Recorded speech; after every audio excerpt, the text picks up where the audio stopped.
Senator Feinstein. Thanks, Mr. Chairman. Welcome, Mr. Secretary. Under current law, the wage rate for H-2A workers is usually set, as I understand it, by the adverse effect wage rate, sometimes called the super minimum wage. That rate can vary considerably between regions and fluctuate from one season to the next, creating uncertainty for both employers and workers. The Farm Workers Modernization Act, if passed, would freeze the rate for 1 year and then put caps on the amount it can go up or down for the next 9 years. Does this act do enough to ensure that growers can anticipate the wages they will need to pay workers?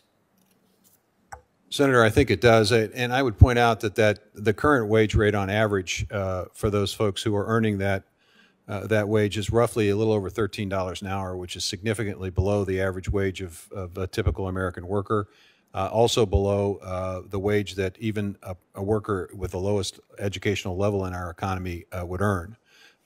Again, back to the individuals I talked to in New York, it was interesting to me that they were working for $13 an hour and hadn't had a raise in 3 years. This does provide some stability and a range in which both producers and workers can work with. And I think it also provides and directs me and Secretary Mayorkas, Department of Homeland Security, to take a look at that calculation and that method over that 9 to 10-year period and determine whether or not there's some more permanent fix that could be put in place. But it's certainly an improvement over the current state, which creates uncertainty for everyone. While most farm workers are already protected by the Migrant and Seasonal Agricultural Worker Protection Act, H-2A workers are not.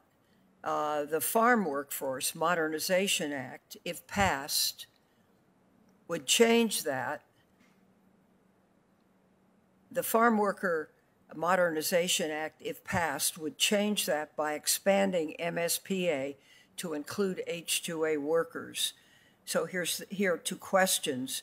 Does the Farm Workforce Modernization Act do enough to protect workers from exploitation and abuse by employers?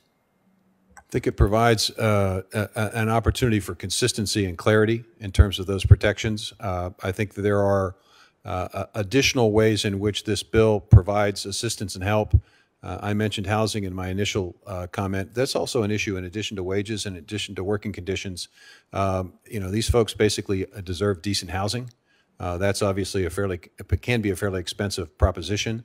The bill, I think, provides and directs the Department of Agriculture to invest additional resources that would be provided under this bill to expand housing opportunities. So I think on balance, and everything about this bill is on balance, because at the end of the day, this represents a very delicate compromise between producers and workers.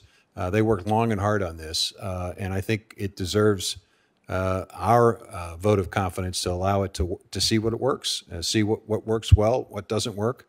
As you all know, no bill is ever perfect, but I think the fact that this is a compromise between people who historically have had a difficult time finding common ground, we should be encouraging that kind of activity, I would think. And so whether it's sufficient or not, time will tell, but I think it's certainly an improvement over where it is today. Thank you. That's very helpful. Thanks, Mr. Chairman. Thanks, Senator Feinstein. Senator Cornyn.